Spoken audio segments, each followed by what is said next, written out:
everybody, and welcome to the Ultimate Job Search and Career Podcast with your favorite guy, me, Bill, the company's expert. And today we're going to talk about a couple of career-related topics. First off, hashtag I quit.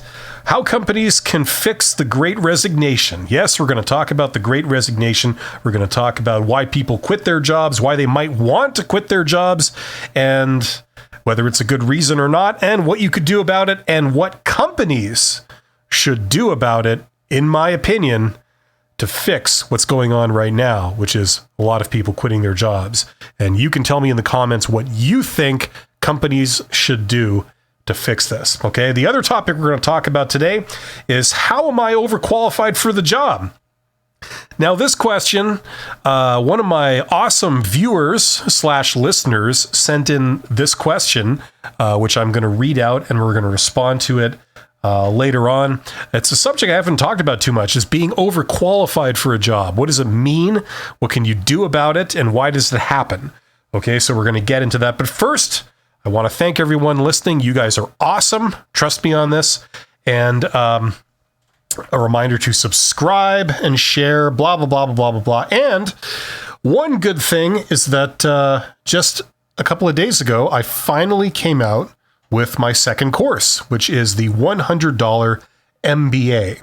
So we'll get into that later. Anyway, let's talk about hashtag I quit. How companies can fix the Great Recession. Okay, this is a very, au courant topic right now.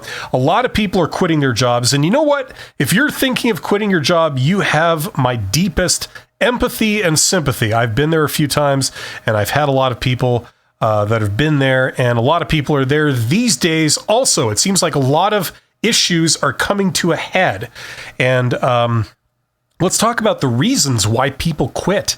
You know, I've heard so many different reasons, from the banal to the interesting.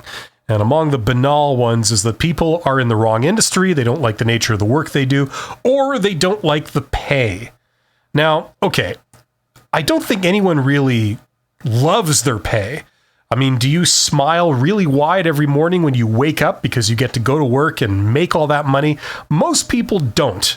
But I don't think that's the real reason why a lot of people quit their jobs. I've always maintained that the number one reason why people want to quit is because they're unhappy. It's just that simple. And the number one reason why they're unhappy is their boss. Now, in my opinion, that's kind of the thing that has never let me down. When I've assumed that, it usually tends to be the case. Now, there's always exceptions. Okay, fair enough. I know that some people will quit because of money, and they will quit because they're tired of the actual work that they do. I mean, there's other reasons too. They might want to relocate, blah, blah, blah.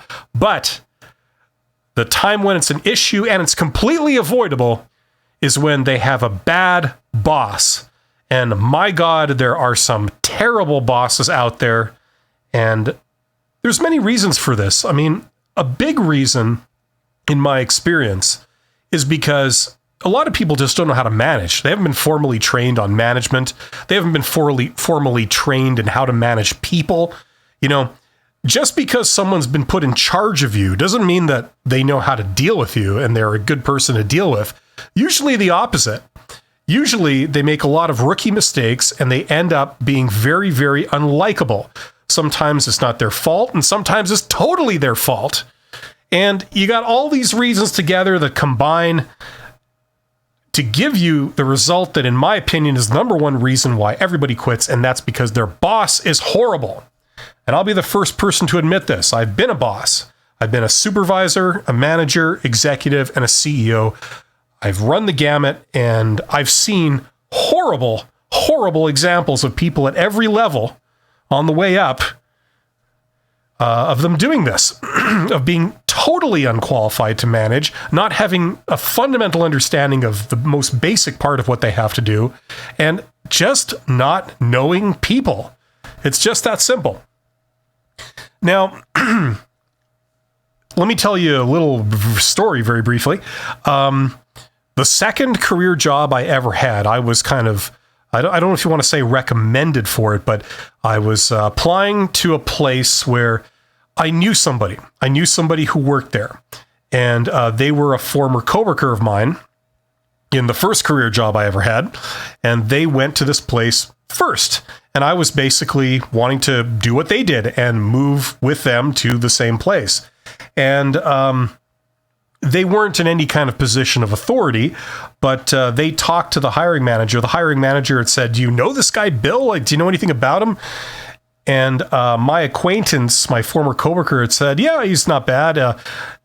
The people on his gang, his crew, really like him." And supposedly, allegedly, that's what convinced the hiring manager to bring me in for an interview.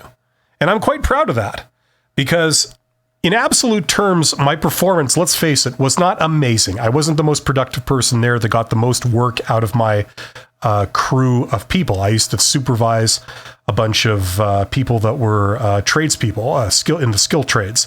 So machinists, mechanics, laborers, electricians, things like that. Anyway, this wasn't in construction. This was in heavy industry, but that was kind of my job as the supervisor. And so I didn't get the most work out of these people. I wasn't a slave driving bastard that some other people were. But they put in a good word for me, and they said, "Oh, his guys really like him. His people really like him." And supposedly that's why I got the interview. And then I guess it worked out from there.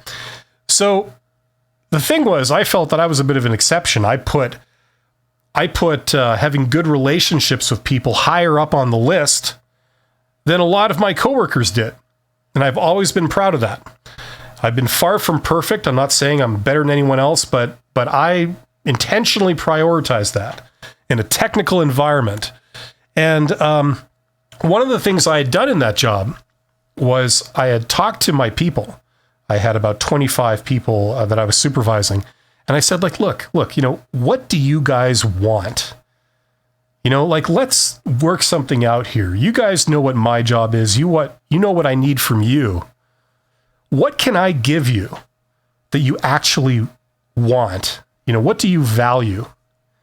And we explored this, well, we want to go home early. We want this, we want that. Some things I couldn't do, but some things I could. And, I said, okay, look, here's the deal. It's a give and take thing. You give me what I want, and I'll give you as much as I possibly can. I'll give you what you want. And then we both win. And I've never seen anyone else doing that in my entire career. I've never seen anyone at any level saying, like, look, let's think outside the box here. Like, what can I give you that you would value? And I think that's the reason why a lot of bosses are just horrible. They're bad. They don't make the attempt. They don't think like that. This is like a real issue right now. I want you to tell me in the comments, what do you think is the number one reason why people are quitting right now? Because I'll throw something else at you here. No matter what work you do, okay, let's say you have very unimpressive job. The gold standard for me for like horrible jobs is working in a chicken rendering plant where you've got to clean and gut chickens all day. I mean, that's, as far as jobs go, that's not a great job in terms of how pleasant the work is.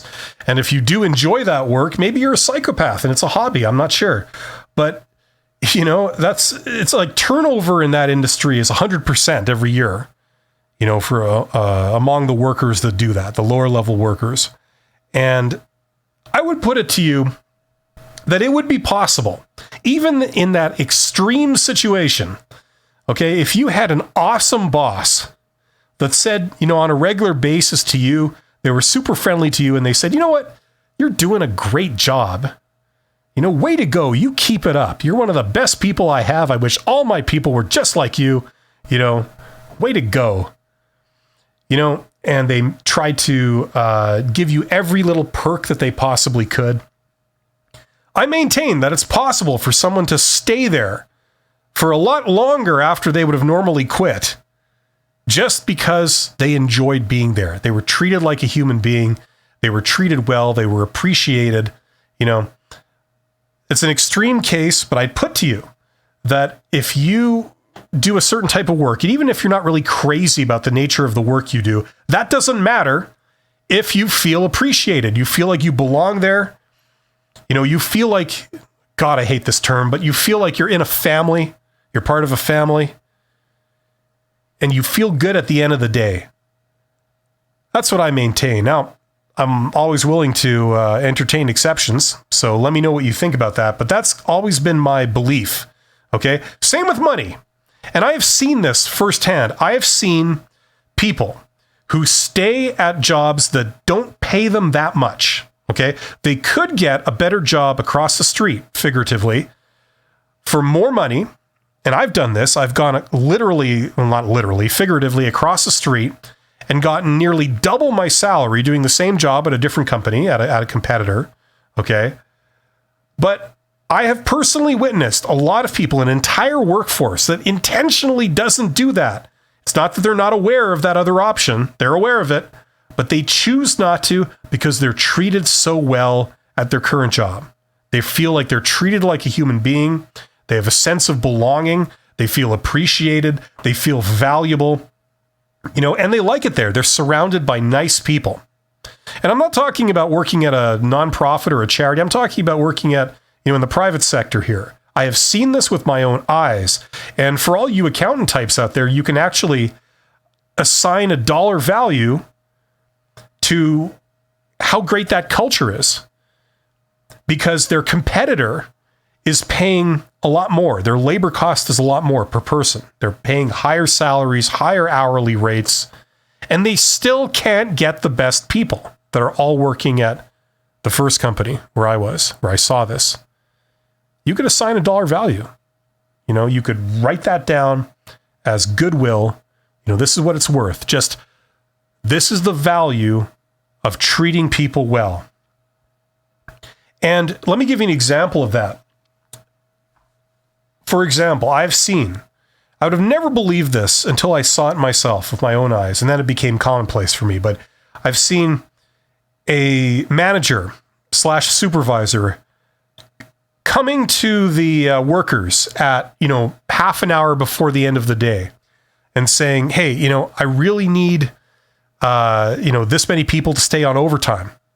I'm sorry about the late notice. I know you guys have plans, but is there any way you could stay another 4 hours? Is there a way you could stay, finish the job you're working on, put this thing that you were working on in a company car, drive it 100 kilometers, 100 miles, whatever, to the next city, install it, stay overnight if you have to, if you run into issues, get a hotel, whatever, and then come back tomorrow. Or just come back when the job is done. Can I get you to do that?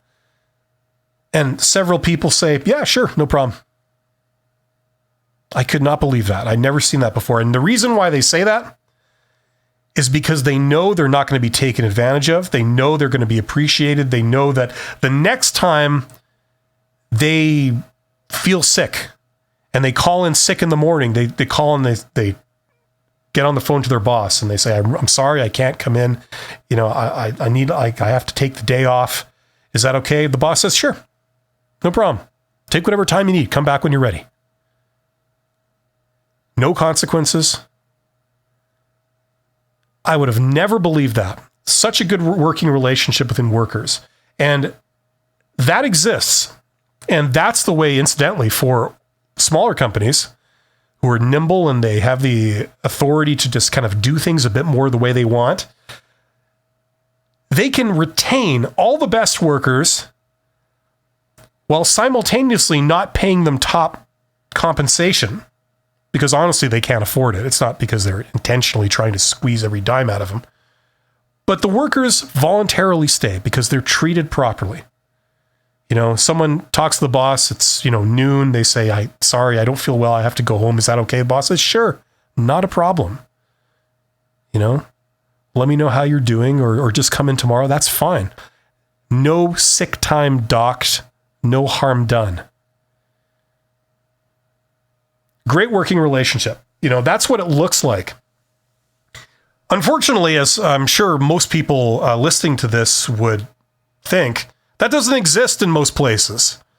Now, in some places, if you study business and you study organizational theory and stuff, there are some forces against being able to do that. Okay. But in other places, in other situations, there isn't really those forces that are forcing you to do that. It's simply because the managers don't know how to manage. They have only seen one way of treating employees, which is very harshly. They're used to distrusting employees. They're used to assuming that employees are lazy.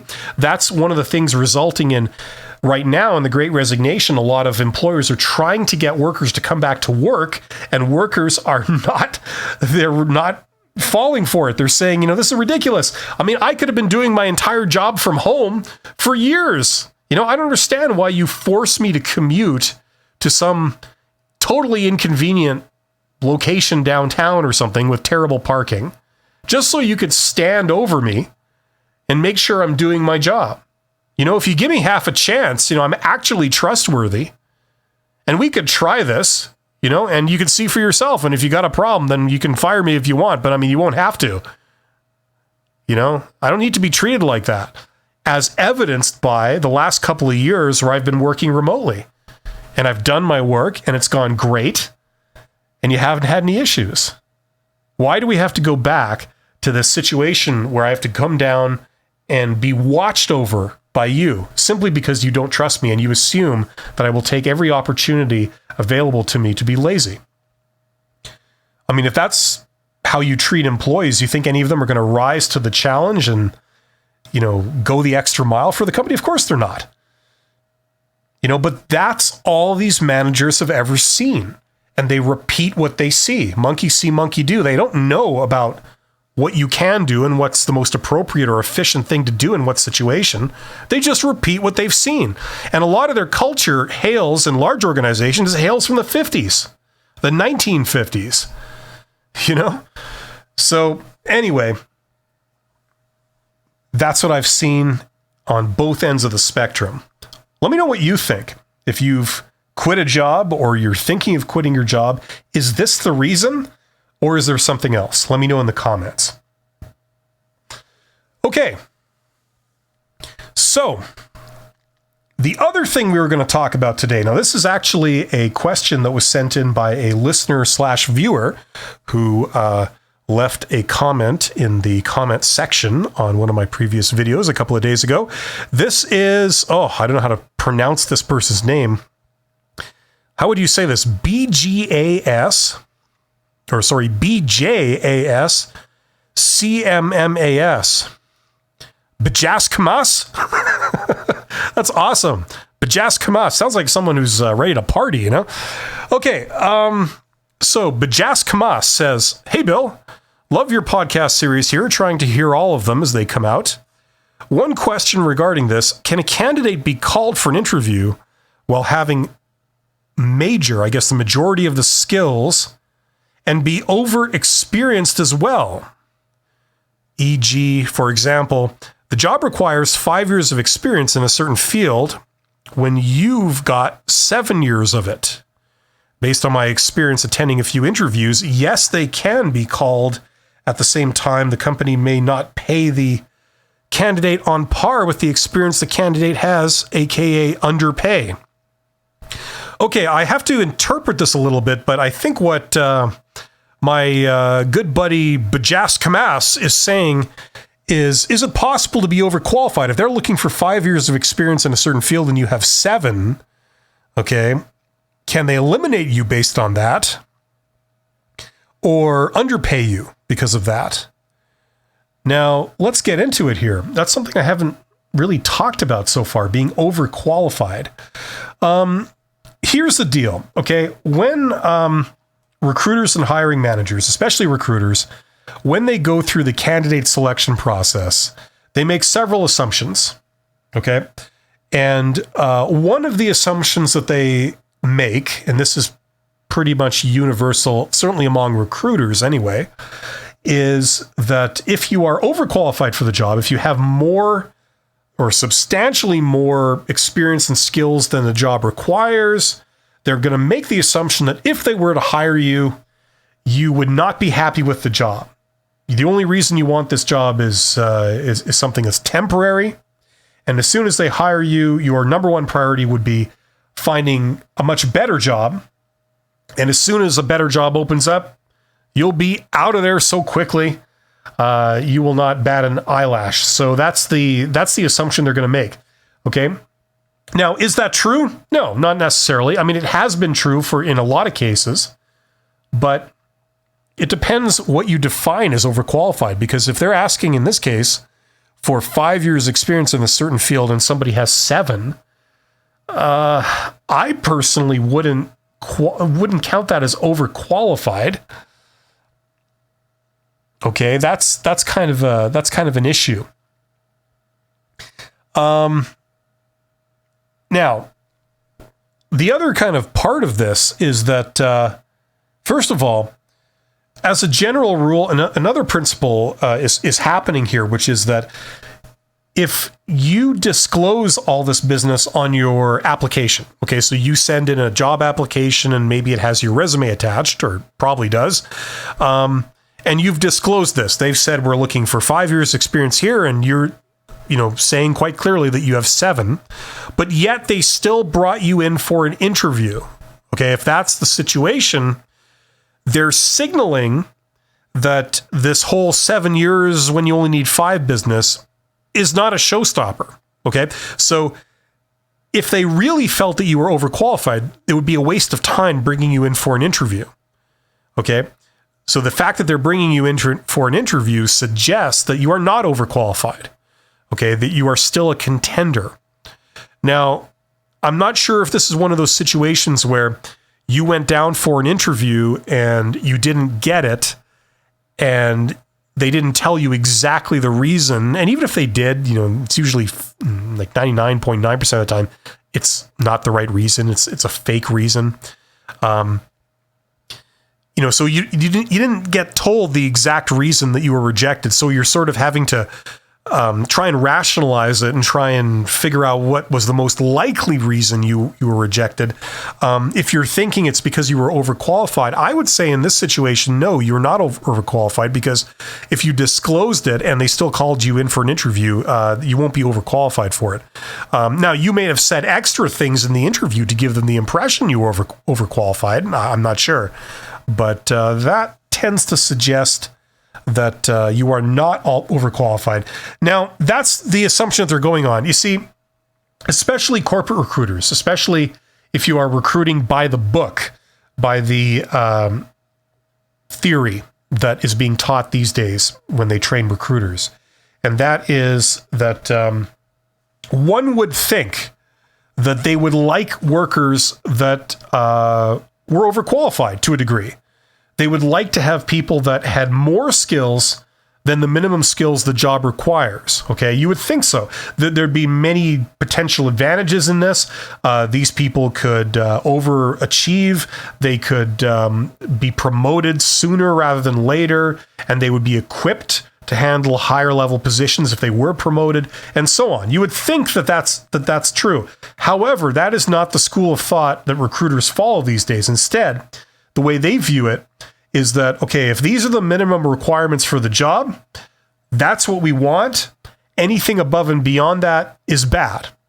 The reason it's bad is because, number one, for the fear that I already talked about, they fear that you will regard this job as temporary, you're desperate for a job, and if a better job opens up, which you would be qualified for also, you will quit this job and move on to another job at a different organization where you can make more money. So that's the assumption they're making. Okay. The other principle here is that they care about efficiency. They don't want to have to pay somebody more for skills that are not needed in their immediate job. Okay. They want to be able to pay an appropriate salary. That means they want to pay an amount of compensation that the person will be happy with, and they will not be able to double by going proverbially across the street and getting another job there. Okay, so that they're qualified for. So they want someone ideally that just has the minimum of the qualifications, so that when they get this job, they will be happy with it. They won't feel, well, I could make more money across the street.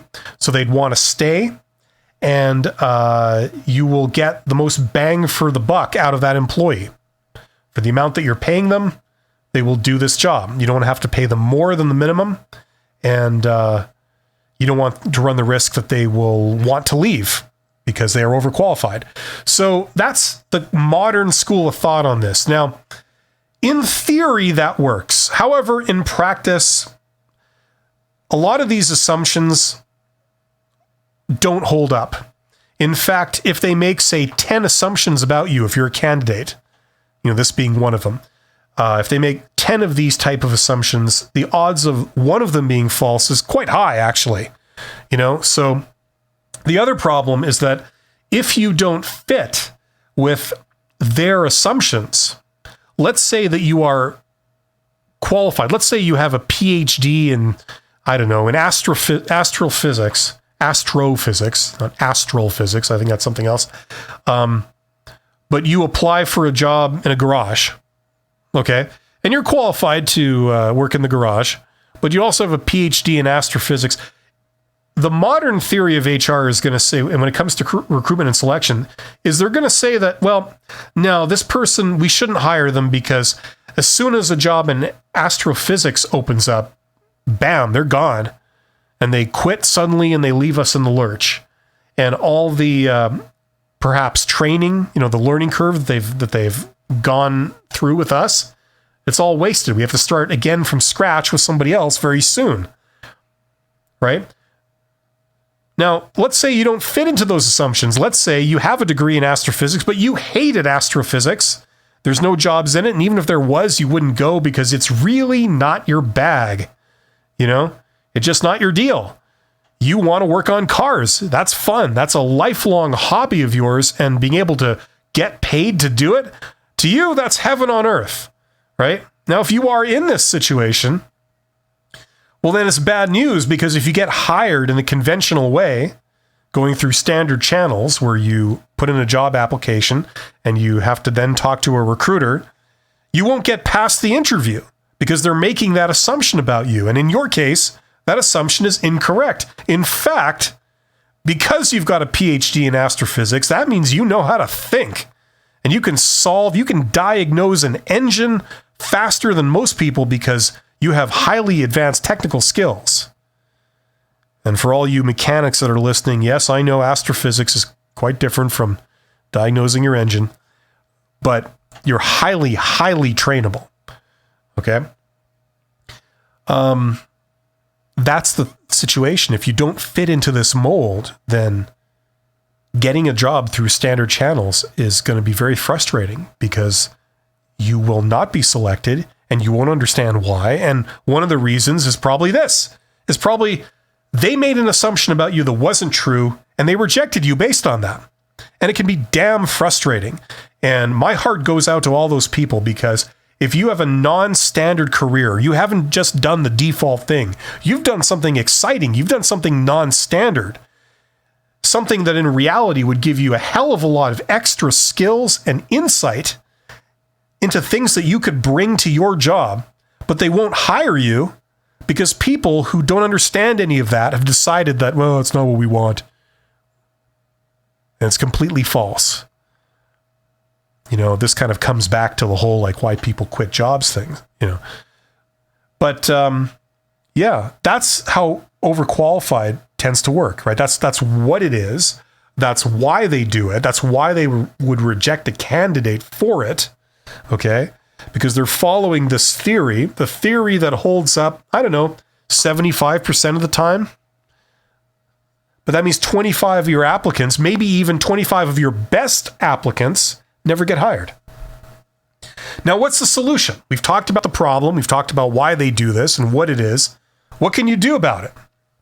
Well, the bottom line is that this form of hiring is broken, okay? I mean, you can probably tell by listening to my podcast that I'm very biased against. I've taught this stuff in universities and I've to recruiters and I've put in disclaimers and things and saying, well, this is the theory, but keep in mind that this isn't always true, A lot of times recruiters know so little about the jobs that they are actually recruiting for when it comes to making a judgment call of which person has what skills and if those skills are useful. They're completely out to lunch when it comes to that. That's why it's unfortunate that people have to deal with recruiters.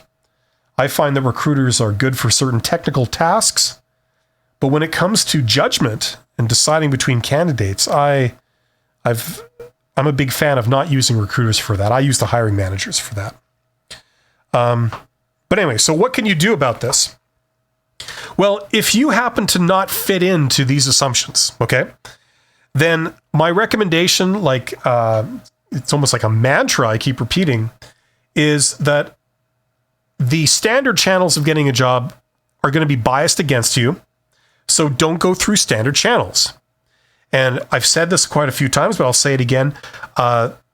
Most people that have jobs, the way they got those jobs is not through going through standard channels. It's through networking. Now, if you don't believe me on this, do your own research. Go look this up. Look this up on the internet. And you will see that it's true. Most people that have jobs get their jobs through networking. This is the polar opposite to what a lot of people in the standard channels want you to believe. A lot of recruiters, you ask them how to get a job, and the first thing they'll say is, well, you need to talk to a recruiter, and you need to tell the recruiter absolutely everything, and don't lie, be completely open and honest and advance all the information that they're asking for, and there's no other way to get a job. That's pretty much what most of them say. Now, I'm not beating up on recruiters too much. There are some great recruiters out there, and I've had the privilege of working with some of them, but there's also a hell of a lot of bad ones, sowing this kind of misinformation and making these assumptions about candidates and thinking that they're right. And in a lot of cases, they're not. So don't go through standard channels. Get a job on the hidden job market. That means you have to be proactive. You have to go and target the employers, find the hiring managers, and contact them. This is why social networking is awesome. In the old days, you had to do this through phone and through meetings. Now you can do it on things like LinkedIn and to a lesser degree, Facebook. Incredible tools. You can not only see inside the company, see the individuals, what their role is, who they are. You can contact them. You can send them messages. Incredible tool. If you're interested in that, I go into it deeper in my course that's called Get Hired. Teaches you absolutely everything you need to know to break into the hidden job market, to get in there first before they even post the jobs, where you have a competition of maybe one other person, if that. And when a job does come up, you have the advantage of that they know you, and they've been already impressed by your professionalism and your initiative. And you're not going in as a total stranger as you would applying through standard channels and sending in a job application. So that's the solution. So hopefully that makes sense to my good buddy Bajaskmas. That's awesome. Party on. So hopefully that makes sense. So thank you very much to my listeners. I hope that was informative. If you have any questions, leave them in the comments. The big news today is that this is the first podcast I'm doing on this channel after the release of my second course, the $100 MBA. So if you're looking to improve your management skills, if you're looking to start a company, or you're looking to decide whether a real MBA that you would get at a university, a Master's of Business Administration, is right for you, then check out this course. For $100, I take you through all the material that you would learn in a master's degree in business administration. You're basically going to be reading a lot of textbooks, the same textbooks you'd be reading in school. These are industry standard books. A lot of these are used in the top universities in the world that have the highest rating MBA programs, some of them in Harvard, okay, and some of them are used around the world. These are the gold standard books. Maybe you don't want to pay 5 figures and take 2 years of your life to go to school, but you still want to read the books and get the knowledge. So if this is of any use to you, check out my course, the $100 MBA. There's a link in the description box under this video. And I also give you many videos, which I'm taking you through the material, and I'm giving you my insights into a lot of the material. This is based on my 25 plus year career as a supervisor, a manager, an executive, and a CEO of a smaller company across 5 industries. So if that sounds cool, check out the link. I'm going to be doing some videos soon that give you more details about the course and how it works and what it looks like if you want to check those out too. So thank you very much. You guys are awesome as always. If you're thinking of quitting your job, if you're royally unhappy, don't worry. Things are going to turn around. They'll turn around quicker than you expect them to. And this will be a distant memory.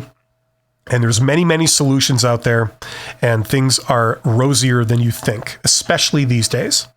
Okay, if you're overqualified, don't sweat it. There's ways around that, quite simply. I have videos on my channel, and there's many other resources out there for you that can help you address that. It's actually quite a simple problem to fix. And something I didn't mention was that, the simplest fix, if it is a real concern for you and you're not getting interviews, if you have 7 years experience something and they're looking for 5, you could even just write down 5 on your resume. That isn't a lie because you have 5 years experience. And if anyone asks, you say, well, the first couple of years don't count because my job was slightly different, I wasn't really learning too much in the first couple of years. So 5 real years of experience, and there you go. That's probably the easiest solution right there. Anyway, thanks very much. You guys are awesome. I'll see you on my next podcast. Take care.